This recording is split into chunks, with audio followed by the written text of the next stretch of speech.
हम जब भी फंक्शंस बनाते हैं तो फंक्शंस के अंदर हमने objects as an argument pass किया और ऑब्जेक्ट्स की वैल्यू हमने रिटर्न भी की। यहाँ पे जब हमने प्रोग्रामिंग की थी तो हमने देखा था कि हम एक ही पर्टिकुलर क्लास को यूज कर रहे हैं। That means we are using only one particular class.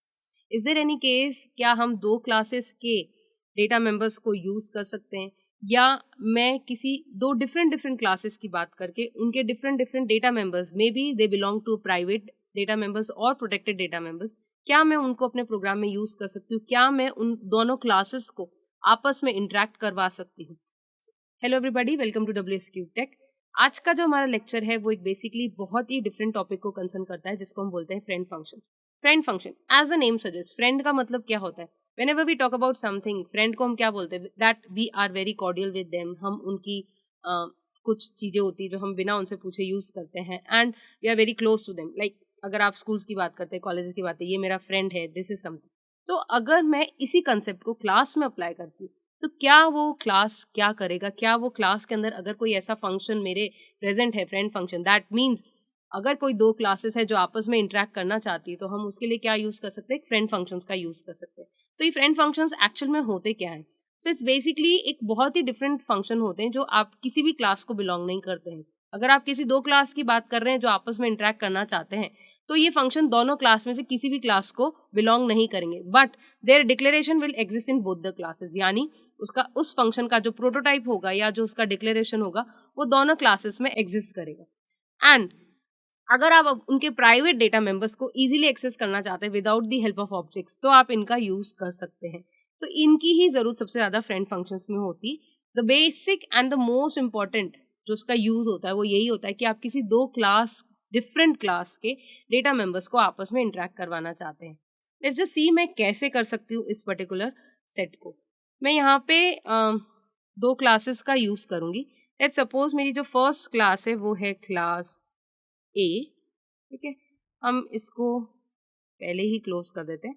मैं इसके अंदर एक फंक्शन बना देती, एक डेटा मेंबर बना देती हूँ एक्स। एक पब्लिक फंक्शन बना रही हूँ मैं इसके अंदर। Now this public function is basically use to set this particular value of this X. तो मैं इसको कह रही हूँ सेट एक्स। हम सेट एक्स ले लेते हैं क्योंकि हमारा डेटा मेंबर जो है एक्स है, और मैं यहाँ पे वैल्यू प्रोवाइड कर रही हूँ इंटीजर आई, और आप यहाँ पे लिखेंगे x इक्वल्स टू आई। एक सिंपल सा डिक्लेरेशन है यहाँ पे, और कुछ भी नहीं किया है हमने। सिमिलरली मैं यहाँ पे एक फंक्शन को यूज कर रही हूँ। मैं लिखूंगी फ्रेंड वॉइड, और मैंने लिखा मैक्स, और यहाँ पे मैंने इसको बंद कर दिया। This is something which is called as a declaration. इसको हम बोलते हैं डिक्लेरेशन। ये सिर्फ और सिर्फ एक प्रोटोटाइप है, आपने इसकी कोडिंग नहीं दी है। क्यों नहीं दी है? क्योंकि हमने पहले ही बोला था कि कोई भी फ्रेंड फंक्शन जो होता है वो किसी भी क्लास को बिलोंग नहीं करता है, लेकिन जो उसका प्रोटोटाइप होता है वो दोनों क्लासेस में एग्जिस्ट करना चाहिए। तो हमने एक प्रोटोटाइप उसका डिक्लेयर कर दिया है। अब मुझे एक दूसरी क्लास भी चाहिए, that is class B. Okay, जब मैं क्लास बी बना रही हूँ तो इस क्लास बी को मैं एक बार पहले भी डिक्लेयर करूंगी, that is class. This is called as forward declaration. इसको हम बोलते हैं फॉरवर्ड डिक्लेरेशन। क्यों? क्योंकि हो सकता है आपके प्रोग्राम के अंदर बहुत सारी क्लासेस हो, लेकिन आप पहले ही कंपाइलर को बताना चाहते हैं कि हमारे पास ये सारी क्लासेस रहेगी, और आपने उसका फॉरवर्ड डिक्लेरेशन किया। जैसे हम फंक्शंस का फॉरवर्ड डिक्लेरेशन करते थे, प्रोटोटाइप करते, वो सेम चीज हमने यहाँ पे इम्प्लीमेंट की है। मैं यही सारा का सारा कोड इसका एज इट इज कॉपी करती हूँ, क्योंकि मैं ऑलमोस्ट यही वैल्यूज रखूंगी इसके अंदर भी, लेकिन x की जगह मैं यूज करूंगी y, एंड यहाँ पे हम कर देते हैं सेट y, और यहाँ पे भी हमने लिखा है फ्रेंड वॉइड मैक्स।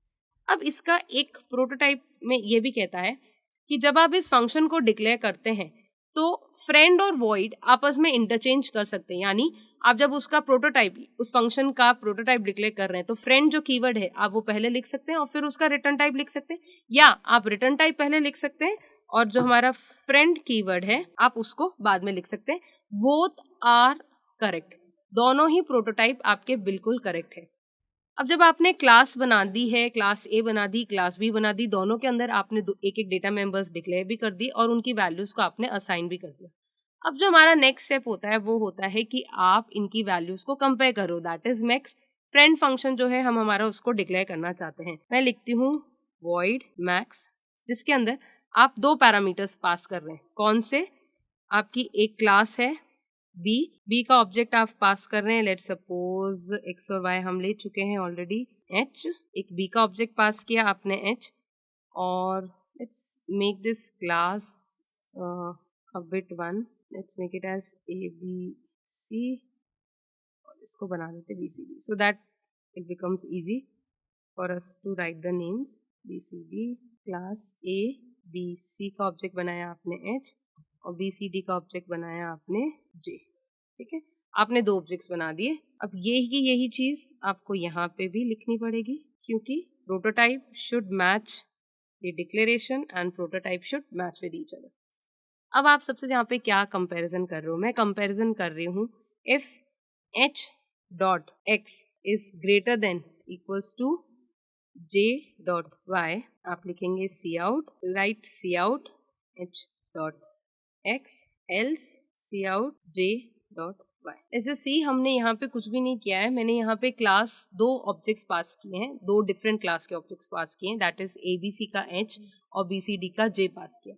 अगर मेरे h डॉट x की वैल्यू यानी abc जो मेरा ऑब्जेक्ट है उसका ऑब्जेक्ट है h, उसकी x की वैल्यू ग्रेटर देन जो मेरा bcd का ऑब्जेक्ट है j उससे y की वैल्यू ग्रेटर है, तब तो आप abc के ऑब्जेक्ट का x रिटर्न करोगे, नहीं तो आप bcd के ऑब्जेक्ट का y रिटर्न करोगे. ये हमारा सिंपल सा कोड रहेगा. अब इसके अंदर आप एक ऑब्जेक्ट बनाओगे, सबसे पहले क्लास abc का ऑब्जेक्ट बनाएंगे हम लोग. उसका ऑब्जेक्ट बनाया मैंने a और BCD का ऑब्जेक्ट बनाया मैंने B, और आप लिख सकते हैं A डॉट सेट X मैंने पास किया 45 और मैं लिखती हूँ B डॉट सेट Y मैंने पास किया 89. ठीक है, और यहाँ पे अब हमारे फंक्शन को हम कॉल करेंगे. Now this function is out of the scope of any class, तो आप इस फंक्शन को डायरेक्ट कॉल करेंगे without the help of any objects. मैं यहाँ पे दोनों वैल्यूज पास करूंगी, मेरे A एंड B जो मेरे दो ऑब्जेक्ट्स है. Let's see, control S, let's just run the program first. क्या इसके अंदर कोई error? Okay, we have the else part error. Okay, they are saying to put a bracket क्योंकि वो कंडीशन को कंसिडर नहीं कर पाते हैं. Just run it again. Expected ये 9 and 19. ओके, हमने यहाँ पे सेमीकोलन लगा दिया है. सिमिलरली यहाँ पे भी हमने सेमीकोलन लगाया. Just run it again. ये x equals to y, x was not declared. Okay, यहाँ पे आपका आ जाएगा y. We have no error as such. Let's just add. Okay, now see is the value correct और not. हमने दो parameters add किए थे, एक 89 और 45 को ऐड किया था. ऑब्वियसली जो मेरी लार्जेस्ट वैल्यू थी वो 89 थी तो वो प्रिंट हो गई. अब मैं इस वैल्यू को 450 कर देती हूँ. Control S. You make any changes, हमें वापस प्रोग्राम को रीरन और री एग्जीक्यूट करना पड़ता है 450. सो अगर आप इस प्रोग्राम को एक हम डिफरेंट वे में देखेंगे या आपने इस प्रोग्राम में एक्चुअल में किया क्या है, एक बार उसको सिंपल वे में समझ लेते हैं. आपने यहाँ पे दो डिफरेंट क्लास के दो ऑब्जेक्ट्स बनाए, एक क्लास abc का बनाया, एक क्लास bcd का बनाया. जब आपने उन दोनों ऑब्जेक्ट्स को बनाया तब आपने क्या कंपेयर किया कि दोनों ऑब्जेक्ट्स के अंदर जो भी आपके डेटा मेंबर्स थे आपने उनकी वैल्यू को कंपेयर किया, जिसकी भी लार्ज वैल्यू थी आपने वो वैल्यूज को प्रिंट किया. Now see, whenever we are talking about the functions which are present in the class, हमें ऑब्जेक्ट्स का यूज करना पड़ता है. लेकिन यहाँ पे आप दो डिफरेंट क्लासेस की बात करें, तो जब हम दो डिफरेंट क्लास की बात करें तो ऑब्वियसली वो दोनों क्लासेस आपस में इंटरेक्ट कर रही, तब हम उसको ऑब्जेक्ट्स के थ्रू कॉल नहीं कर सकते. तो इसलिए हमने एक कीवर्ड का यूज किया जिसको हम बोलते हैं फ्रेंड. फ्रेंड कीवर्ड ही एक ऐसा है जो फ्रेंड फंक्शंस होते हैं वो इसीलिए ही काम में आते हैं जब आप दो डिफरेंट क्लासेस के ऑब्जेक्ट्स को आपस में इंटरेक्ट कराना चाहते हैं या दो डिफरेंट क्लासेस के प्राइवेट डेटा मेंबर्स को अगर आप एक्सेस करना चाहते हैं. तो फ्रेंड फंक्शंस का बेसिक यूज ही यही होता है. Let's just see some more important points. एक तो ये किसी भी क्लास के, कोई भी क्लास के स्कोप में फॉल नहीं करता. दैट मीन्स जब भी आप इसको डिक्लेयर करते हैं इसका प्रोटोटाइप आपके दोनों क्लासेस में प्रेजेंट होना जरूरी है, लेकिन आप इसको कॉल विदाउट एनी ऑब्जेक्ट के करेंगे. आप उसको डायरेक्ट कॉल करते हैं, यानी जैसा हमने यहाँ पे किया था दिस वे. क्लियर? जो हमारा फंक्शन होता है वो किसी भी दूसरे क्लास को बिलोंग नहीं कर सकता. It can be declared in any part of the section, क्योंकि हम इसका सिर्फ और सिर्फ प्रोटोटाइप डिक्लेयर कर रहे हैं. तब आप उसको कहीं पे भी ऐड कर सकते हैं. आप उसको पब्लिक सेक्शन में ऐड कर सकते हैं, आप उसको प्राइवेट सेक्शन में भी ऐड कर सकते हैं. तो there is no boundation over that. इसका जो क्लास के ऑब्जेक्ट के साथ हम इसको नहीं कॉल करते हैं एंड इसको हम नॉर्मल फंक्शन के जैसे कॉल करेंगे.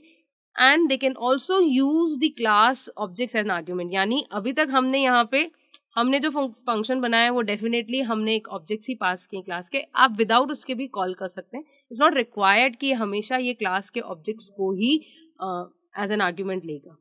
एंड ये डायरेक्टली सारे मेंबर्स को एक्सेप्ट करता है और इसको आपको डॉट ऑपरेटर की जरूरत नहीं पड़ती। सो फ्रेंड फंक्शन एक एज अ नेम सजेस्ट आपको सिर्फ और सिर्फ इसके नाम के साथ जाना है, प्लस 2-3 चीजें हैं जो सबसे ज्यादा इंपॉर्टेंट याद रखनी है। पहली कि एक तो इसका प्रोटोटाइप दोनों क्लासेस के अंदर डिक्लेरेशन होना जरूरी है। If you are using the class object तो आपको इतना ध्यान रखना है कि आप इसको ऑब्जेक्ट के साथ नहीं कॉल करेंगे, it will be called directly, आप इसको डायरेक्ट कॉल करेंगे। प्रोटोटाइप दोनों क्लासेस में डिक्लेयर होगा, लेकिन फंक्शन की बॉडी आप क्लास के बाहर as a stand alone functions के जैसे कॉल करेंगे। प्लस इसके फ्रेंड फंक्शन जो आप फ्रेंड कीवर्ड यूज कर रहे हैं वो इंटरचेंज हो सकता है। यानी आप पहले रिटर्न टाइप, फ्रेंड कीवर्ड और फंक्शन का नाम लिख सकते हैं, या पहले आप फ्रेंड कीवर्ड यूज कर सकते हैं फिर रिटर्न टाइप और फंक्शन का नाम लिख सकते हैं। It can be used interchangeably. Friend functions बहुत इंपॉर्टेंट है और ये हमारे क्लासेस के लिए एक एडवांटेज होता है, क्योंकि there are at times that when you want to interact two classes with each other, so in that case आप इसको use कर सकते हैं। See you students in the next lecture with some another interesting topic. Till then, thank you everybody.